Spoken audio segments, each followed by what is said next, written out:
Movie की शुरुआत में हम एक रेमी को देखते हैं जो कि एक साधारण सा पेंटर है और उसके 2 बच्चे हैं, साथ ही उसकी बीवी जो कि जॉब करती है। और ये दिखने में तो लगता है कि ये परिवार काफी खुश है। लेकिन हम एक दिन देखते हैं कि रेमी अपने बच्चों के साथ बैठा हुआ होता है, तभी उसकी चेयर जमीन की तरफ धंसने लगती है और वो तुरंत उस चेयर से उठ जाता है। जिसके बाद वो देखता है कि उसकी चेयर तो उसकी जगह पर ही थी। तो ये देखकर उसे लगता है कि शायद उसे भ्रम हुआ है, लेकिन ये सब उसके साथ रोज होने लगता है। जैसे कि अगर वो कहीं पर बैठ जाए तो वो चीजें जमीन में धंस जाती हैं। एक दिन वो अपनी बीवी के साथ सोफे पर बैठा हुआ होता है तो सोफा भी जमीन में धंसने लगता है, और इसी तरह से जब वो सो रहा था तो उसका बेड भी जमीन में धंस रहा था, मानो जैसे वो उसे अपने अंदर की ओर खींच रहा हो। ये सब उसके साथ हो ही रहा होता है। एक दिन रेमी पेंटिंग कर रहा होता है तो वो उस रूम का नल खुला छोड़ देता है। पानी की वजह से पूरा स्टूडियो पानी से भर जाता है। साथ ही रेमी की सारी पेंटिंग्स और उसकी मेहनत भी पानी में मिल जाती है। वो बहुत मेहनत करने के बाद अपनी कुछ पेंटिंग्स को बचाने की कोशिश करता है। इसी बीच हम देखते हैं कि रेमी फिर से जमीन के अंदर घुसने लगा है और वहाँ पर पानी होने की वजह से वो खुद को ऊपर की तरफ नहीं खींच पा रहा था। तभी वो जिस जमीन में धंस रहा था वहाँ एक दूसरी दुनिया के समुद्र में पहुंच जाता है। वहां जाकर उसे बड़ा अजीब लगता है, क्योंकि जिस दुनिया में उसने सिर्फ एक सूरज ही देखा था वहां उसे एक ही टाइम पर 3 सूरज दिखाई देते हैं। और वहीं पर उसे कुछ आदिवासी लोग भी मिलते हैं जिनसे वो मदद मांगने की कोशिश करता है। जैसे ही आदिवासी उसकी तरफ बढ़ते हैं तो वो डरने लगता है और उनसे दूर भागता है, और इतनी ही देर में उस पानी के अंदर से कोई उसे ऊपर खींच लेता है और उसकी जान बच जाती है। ये सब बातें रेमी अपनी बीवी को बताता है, लेकिन उसकी बीवी उसकी किसी भी बात पर विश्वास नहीं करती है, क्योंकि इस समय वो किसी और के ख्यालों में खोई हुई होती है। मेसली इस समय रेमी को चीट कर रही थी और वो अपने बॉस को डेट कर रही होती है, और ये सब बातें वो रेमी को बता देती है। एक ही दिन में रेमी की पूरी दुनिया ही खत्म हो जाती है। एक तरफ तो उसका पूरा करियर जो कि स्टूडियो था वो अब पानी में मिल जाता है, दूसरी तरफ उसकी वाइफ भी उससे कह देती है कि वो उससे प्यार नहीं करती और उसकी बीवी भी उससे छिन जाती है। इसके बावजूद भी वो गुस्सा नहीं करता और काफी पेशेंस के साथ अपनी बीवी से इस मैटर को शॉर्ट आउट करने के लिए कहता है। लेकिन उसकी बीवी अब किसी भी तरह के किसी भी समझौते के लिए तैयार नहीं होती, बल्कि वो तो नेक्स्ट डे ही अपने बॉयफ्रेंड यानी डॉक्टर को रेमी से मिलाने के लिए घर पर ले आती है। उस डॉक्टर को देखकर रेमी काफी दुखी होता है, साथ ही उसे गुस्सा भी आ रहा होता है, लेकिन वो उससे कुछ नहीं कहता। डॉक्टर से बस ये कहकर वहां से जाने लगता है कि मैं कुछ दिनों में इस घर को छोड़ दूंगा। रेमी ऐसा इसलिए करता है क्योंकि वो खुद को उस डॉक्टर से काफी वीक समझ रहा होता है और वो उसे किसी भी तरह की फाइट के मूड में नहीं होता। इतनी प्रॉब्लम होने के बाद वो ये सब बातें अपने परिवार वालों को बताने के लिए उन्हें घर पर इनवाइट करता है, तो उसके परिवार वाले भी उसकी किसी भी बात पर गौर नहीं करते। इसी बीच वो उन सब लोगों के लिए कॉफी बनाने के लिए जैसे ही किचन में जाता है तभी हम देखते हैं कि उसकी बिल्ली हवा में ही रुक गई थी। रेमी बिल्ली को पकड़कर उसे इधर उधर हिलाने डुलाने लगता है, लेकिन ये बात बताने के लिए जैसे ही वो अपनी फैमिली को आवाज देता है तो वो नोटिस करता है कि हर चीज रुक चुकी है। वहीं पर उसका कैलेंडर भी एक जगह पर रुका हुआ था। रेमी उस जमीन के अंदर धंसता हुआ जा रहा था और वो फिर से उसी दुनिया में पहुंच जाता है।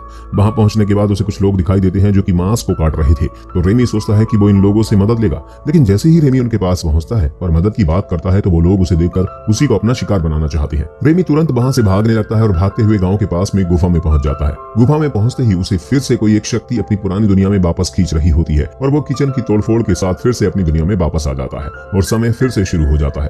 जैसे ही किचन में सामान टूट फूट की आवाज होती है तो उसका परिवार उसे देखने के लिए किचन की तरफ आता है और उसे देखते ही सब लोग कहते हैं कि ये तो पागल हो गया है अपनी बीवी के जाने के बाद। रेमी बहुत समझाने की कोशिश करता है लेकिन कोई फायदा नहीं होता।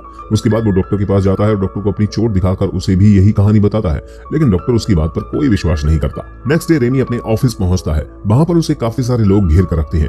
वो सब उससे पैसे मांग रहे होते हैं क्योंकि उसका स्टूडियो पूरी तरह से खत्म हो चुका होता है और अब उसके पास अपनी इंस्टॉलमेंट पे करने तक के भी पैसे नहीं होते। इसी बीच वो देखता है कि समय फिर से रुक गया है, सब लोग बोलना बंद कर चुके हैं और वो जमीन में फिर से धंस रहा है। ये थर्ड टाइम होता है कि जब वो दूसरी दुनिया में गया होता है और इस बार वो एक टोकरी में पहुंच जाता है। सभी लोग हुटिंग कर रहे होते हैं और सब कोशिश करते हैं कि वो ऊपर से नीचे की तरफ छलांग लगाए, तो रेमी उस हुटिंग को लेकर काफी एक्साइटेड हो जाता है और वो ऊपर से छलांग लगा देता है, लेकिन अब वो जमीन पर औंधे मुंह गिरता है। तभी वहां के लोग उसे ग्रीन कलर का कोई जादुई फल खिला देते हैं जिसकी वजह से वो उन लोगों की बातें भी समझने लगा होता है। जिसके बाद वहां के लोग उसे बताते हैं कि वो कैसे एक दुनिया से दूसरी दुनिया में आ रहा है। दरअसल वो लोग जोतन नाम के राक्षस से काफी परेशान होते हैं जो कि इन आदिवासी कबीले के किसी भी आदमी को उठाकर खा जाता था। तभी इस कबीले के कुछ विद्वान लोगों ने अपनी पौराणिक कथाओं को उठाकर देखा तो उन्हें पता चला है कि इस राक्षस से बचने के लिए उन्हें किसी दूसरी दुनिया का एक इंसान ही बचा सकता है। इसके लिए उन्हें कुछ पूजा करनी होगी। इस कबीले के लोग ऐसा ही कर रहे थे, तभी ये सारी घटनाएं घटने लगती हैं, जैसे जमीन में धंसने वाली यानी सोफे, चेयर और बेड की। ये सब इसी पूजा पाठ का नतीजा था। लेकिन रेमी उस कबीले के लोगों को उनकी मदद करने से मना कर देता है क्योंकि उसे खुद पर बिल्कुल भी विश्वास नहीं होता कि वो कभी किसी की जान बचा सकता है। लेकिन कबीले के लोगों ने पूरा मन बना लिया होता है कि अब यही इंसान हमें बचाएगा और उसे सोचने के लिए पहले तो एक गुफा में बंद कर दिया जाता है। तभी उसे भूख लगने लगती है तो वो अपने पास रखे उस तरबूज को उठा लेता है और इतनी ही देर में वो फिर से अपनी दुनिया में आ जाता है। और इस बार वो किसी को भी अपने बारे में कुछ नहीं बताता क्योंकि उसे पता है कि उसकी बात पर कोई विश्वास नहीं करेगा और अपनी प्रॉब्लम प्रॉब्लम का सॉल्यूशन गूगल पर खोजने की कोशिश करता है। गूगल से भी उसे कोई मदद नहीं मिलती। इसके बाद वो प्रोटीन लेने लगता है जिससे कि उसकी बॉडी में ताकत आ जाए और जोतन नाम के उस राक्षस से उन लोगों की जान बचा सके। लेकिन रेमी में ताकत आई या नहीं ये तो नहीं पता, लेकिन वो काफी मोटिवेट हो चुका था कि शायद वो भी किसी की मदद कर सकता है। इसके बाद वो फिर से दूसरी दुनिया में पहुंच जाता है और इस बार गांव वालों से कहता है कि तुम्हें अपनी जान बचाने के लिए दूसरे गांव में बसना होगा और बीच रास्ते में मैं तुम्हारी मदद करूंगा। लेकिन उस कबीले की मान्यता थी कि अगर वो अपनी सरहद से पार जाएंगे तो उन पर बिजली गिरेगी। तो इस बात को सुनकर रेमी पहले तो हंसता है और वो खुद सबसे पहले सरहद को पार कर लेता है, लेकिन उसके साथ ऐसा कुछ नहीं होता। जिसके बाद उसके गांव वाले भी उसके पीछे पीछे जाते हैं और जब ये जा रहे होते हैं तब रास्ते में इन लोगों पर जोतन के 2 आदमी हमला करते हैं। तो रेमी उनसे मुकाबला करता है। वो युद्ध कला में इतना ज्यादा निपुण तो नहीं होता, लेकिन फिर भी वो जैसे तैसे करके जोतन के एक आदमी को मार देता है। इसके बाद तो सभी लोग उसको अपना राजा मान ही लेते हैं। इसके बाद ये लोग एक नए गांव में जाकर बस जाते हैं और अब रेमी को यहाँ का राजा घोषित कर दिया जाता है। अब रेमी के पास लड़कियों की यहाँ पर कोई कमी नहीं होती है, लेकिन वो अपनी वाइफ से बहुत ज्यादा प्यार करता था, इसलिए वो उसके लिए काफी लॉयल रहता था और वो उन लड़कियों में कोई भी इंटरेस्ट नहीं लेता। तभी सभी कबीले वालों को पता चलता है कि जोतन उनके काफिले पर हमला करने वाला है। तो रेमी फिर से वो अपनी दुनिया में वापस जाता है। वहां पर वो प्राचीन इतिहास से युद्ध कला सीखने के लिए वो बहुत सारी किताबें लेता है और तब उसे पता चलता है कि युद्ध में सबसे पहले लोगों के अंदर हौसला बनाना बहुत जरूरी होता है। इसलिए वो फिर से उस कबीले वाले दुनिया में जाता है और लोगों को एक अच्छा सा भाषण देता है, जिसकी वजह से वहां के लोग काफी मोटिवेट होते हैं और अब वो युद्ध लड़ने के लिए तैयार थे। इसके बाद रेमी फिर से अपनी दुनिया में जाता है और अपने बेटे के साथ काफी अच्छा टाइम स्पेंड करता है। जैसे ही वो वापस कबीले की दुनिया में आता है तो वो देखता है कि ये युद्ध तो पहले ही शुरू हो चुका था। जोतन के आदमी कबीले के लोगों को काफी बुरी तरह से मार रहे होते हैं और इस युद्ध में जोतन जीत रहा होता है। तभी रेमी अपने लोगों के पास जाता है और उन्हें उस युद्ध से पीछे हटाकर एक सुरक्षित स्थान पर ले जाता है और आगे का प्लान बताता है।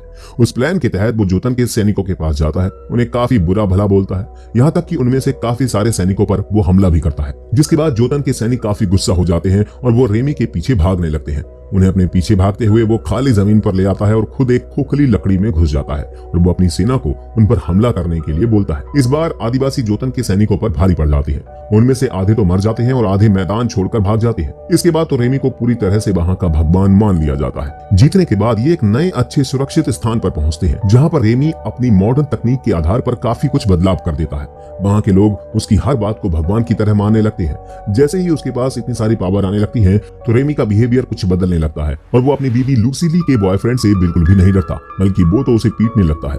लूसीली के बॉयफ्रेंड को पीटने के बाद उसे काफी सुकून मिलता है। इसके बाद वो फिर उस कबीले वाली दुनिया में जाता है और अब सफलता और पावर उसके सर पर चढ़ने लगी थी, इसलिए वो अपने लोगों को अपना गुलाम समझने लगता है। उन्हें उनके मन मुताबिक काम नहीं करने देता था, बल्कि अपने ही ऑर्डर चलाता है, जिसकी वजह से वहां की जनता अब उससे असंतुष्ट हो जाती है। काफी समय तक तो वो उसके उन अत्याचारों को सहती है, लेकिन अब उसके खिलाफ लोग खड़े होने लगते हैं और उससे सवाल पूछते हैं कि अब उन्हें महलों को छोड़कर लोगों के बारे में सोचना चाहिए। लोगों को उनके काम करने के मुताबिक सैलरी नहीं मिल रही है। पहले तो रेमी उन्हें समझाने की कोशिश करता है, लेकिन अब लोग उसके खिलाफ होने लगे हैं, तो वो उन्हें अपनी तरफ करने के लिए उनसे बात करता है, उन्हें समझाने की कोशिश भी करता है, लेकिन अब पानी सर से ऊपर गुजर चुका था। तभी वहां के कबीले के लोग जो उसका विरोध कर रहे थे वो लोग उसको पकड़कर बंदी बना लेते हैं। इसी बीच में फिर से अपनी दुनिया में वो आ जाता है और अब उसे अपना सबक मिल चुका था कि सफलता का कभी भी घमंड नहीं करना चाहिए। इसके बाद वो अपने दोस्त के पास जाता है और उसे अपने स्टूडियो को फिर से ओपन करने के लिए कुछ मदद मांगता है और उसका दोस्त उसकी मदद करने के लिए हाँ कर देता है। तभी वो एक दिन वहाँ काम कर रहा होता है तो उसे डेल्फिन नाम की एक महिला मिलती है, जिससे मिलकर रेमी को काफी अच्छा लगता है। वो दोनों एक दूसरे को पसंद करने लगते हैं। इसी बीच डेल्फिन रेमी को किस करती है तो वो फिर से उसी कबीले वाली दुनिया में पहुंच जाता है, क्योंकि वहां की मान्यता के अनुसार जब तक जोतन को वो मार नहीं देता तब तक उसका काम नहीं खत्म हो सकता। रेमी अब इन सब चीजों में नहीं पड़ना चाहता था, लेकिन उसे ये करना पड़ता है क्योंकि वो कबीले वाले उसे काफी फोर्सफुली ये सब करने के लिए बोलते हैं और उसे जबरदस्ती पकड़कर उस गुफा में भेज देते हैं जहां पर जोतन रहता है। तब लड़ाई शुरू होती है तो देखकर लगता है कि जोतन के सामने अब रेमी की खैर नहीं, लेकिन वो भाले को उठाकर कहीं ऐसे ही फेंक रहा होता है और वो भाला जोतन के सीने पर जाकर लगता है और जोतन वहीं पर मर जाता है। और ये देखकर सभी लोग बेहद खुश होते हैं और अब वो आखिरी रस्म की तैयारी कर रहे होते हैं।